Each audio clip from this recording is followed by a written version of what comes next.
Hamas মুক্ত ফিলিস্তিন রাষ্ট্র গঠনে জাতিসংঘের প্রস্তাব পাস। পক্ষে ভোট সহ বাংলাদেশ সহ 142টি দেশের প্রস্তাব। দায়িত্ব নিয়ে নেপালের সাধারণ নির্বাচনের তারিখ ঘোষণা। অন্তর্বর্তী সরকারের 6 মাসের মধ্যেই হবে ভোট গ্রহণ। দেশকে সংকট থেকে টেনে তোলার প্রতিশ্রুতি নতুন মন্ত্রিসভা। ট্রাম্পের প্রভাবশালী মিত্র চার্লি কার্ক হত্যায় সন্দেহভাজন হামলাকারী গ্রেফতার। উদ্ধার করা রাইফেল দিয়ে খুন, ধারণা পুলিশের। আলামত পাঠানো হলো ফরেন্সিক ল্যাবে। এবং চীন ভারতের উপর শুল্ক আরোপে G7 ও পশ্চিমাদের ট্রাম্পের চাপ।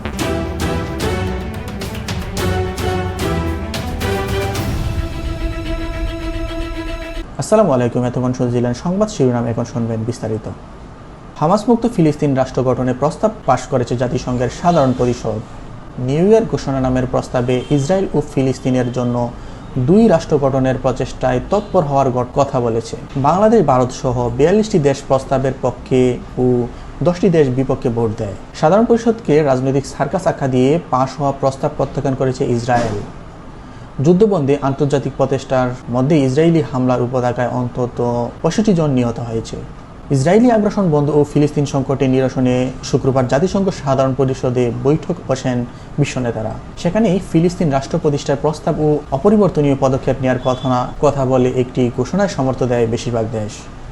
সৌদি আরব ও ফ্রান্সের আয়োজনে জুলাইয়ে হওয়া আন্তর্জাতিক সম্মেলনের ভিত্তিতে এই 7 পাতার ঘোষণা তৈরি হয়।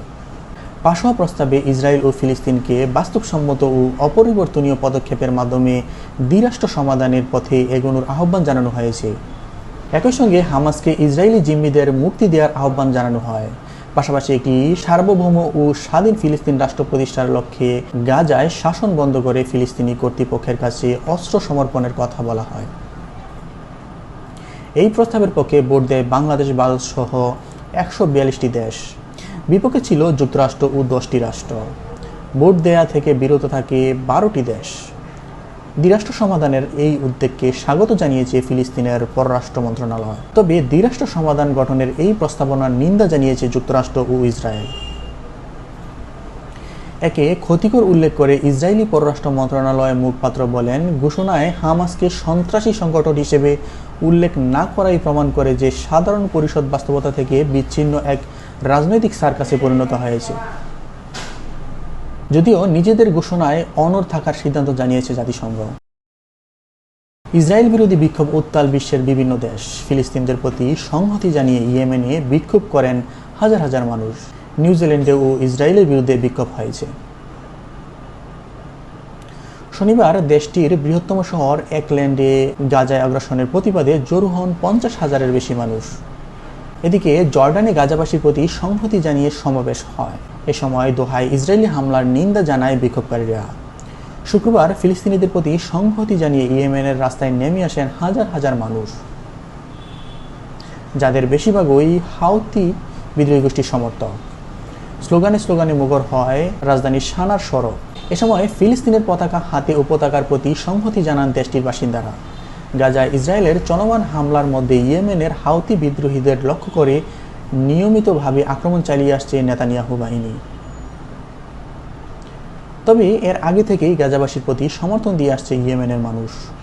সাপ্তাহিক বিক্ষোভের অংশ হিসেবে শুক্রবারও বিক্ষোভ করেন তারা। এ সময় কাতারের দোহায় হামাসকে লক্ষ্য করে ইসরায়েলি হামলার তীব্র নিন্দা জানান বিক্ষোভকারীরা।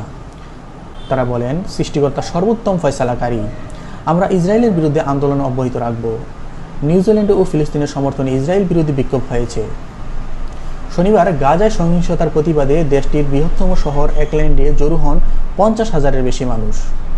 গাজায় যুদ্ধ শুরু হওয়ার পর দেশটিতে এটাই সবচেয়ে বড় ফিলিস্তিনপন্থী বিক্ষোভ বলেছেন আয়োজকরা। নিউজিল্যান্ডের আইন শৃঙ্খলা রক্ষা বাহিনী দাবি করেছে শান্তিপূর্ণভাবে কর্মসূচি পালন করেছেন বিক্ষোভকারীরা। ফিলিস্তিনিদের প্রতি সংহতি জানিয়ে সমাবেশ করেছেন জর্ডানের বাসিন্দারাও। স্থানীয় সময় শুক্রবার রাজধানী আম্মানে আয়োজিত এ সমাবেশে কাতারের দোহায় হামাস নেতাদের লক্ষ্য করে ইসরায়েলি হামলার নিন্দা জানান তারা। এই ঘটনার জেরে হামাস ও ইসরায়েলের মধ্যে শান্তি আলোচনার জন্য কাতারকে যে চেষ্টা চালিয়ে যাচ্ছে তা ভেঙে যেতে পারে বলে শঙ্কা প্রকাশ করেছেন অনেকেই। তারা বলেন, আমরা এখানে ইসরায়েল বিরুদ্ধে জড়ো হয়েছি।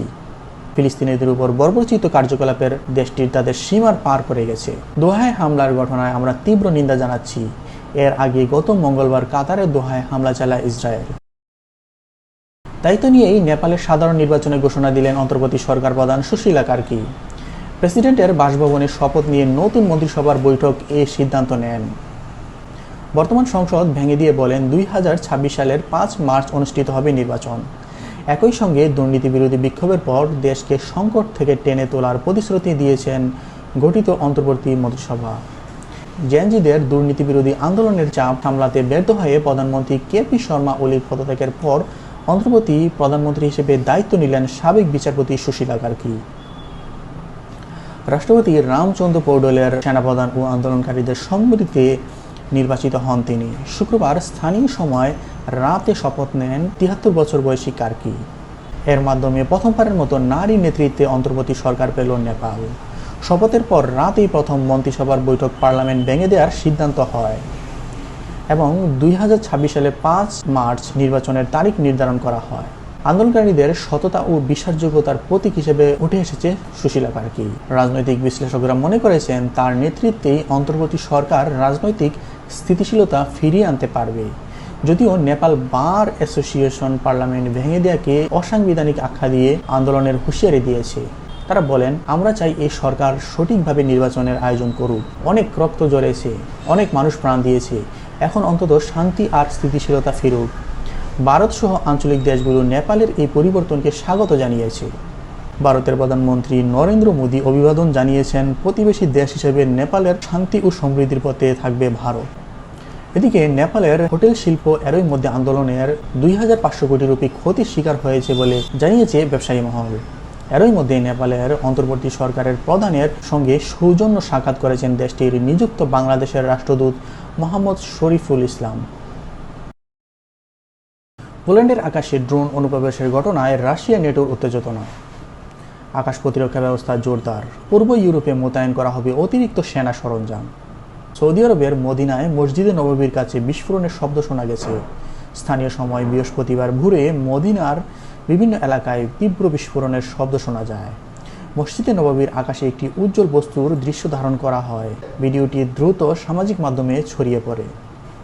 প্রত্যক্ষদর্শীরা জানান, ফজরের নামাজের পর আকাশে আগুনময় বস্তু ও পতিত ধ্বংসাবশেষ দেখা যায়। অনেকে বলেছেন এটি ইসরায়েলের লক্ষ্য করে হুতিদের ছোড়া একটি মিসাইল। তবে এ বিষয়ে সৌদি কর্তৃপক্ষ এখনও আনুষ্ঠানিক কোনো বিবৃতি দেয়নি। 2 মাসের ব্যবধানে রাশিয়ায় আবারও 7.4 মাত্রার শক্তিশালী ভূমিকম্প। এবারও সুনামি সতর্কতা জারি। জানা যায়নি ক্ষয়ক্ষতির পরিমাণ। বিদেশি চলচ্চিত্র ও টিভি নাটক দেখা বা শেয়ার করার অপরাধে উত্তর কোরিয়ায় ক্রমেই বাড়ানো হচ্ছে মৃত্যুদণ্ড কার্যকরের মাত্রা। পলাতক উত্তর কোরিয়া জানিয়েছে, 2020 সালের পর থেকে বিদেশি কন্টেন্ট বিতরণের দায়ে জনসমূহকে গুলি করে মৃত্যুদণ্ড কার্যকর করা হয়েছে, যাতে ভয়ের পরিবেশ সৃষ্টি হয়। একই সঙ্গে বাড়ানো হয়েছে জোরপূর্বক শ্রম।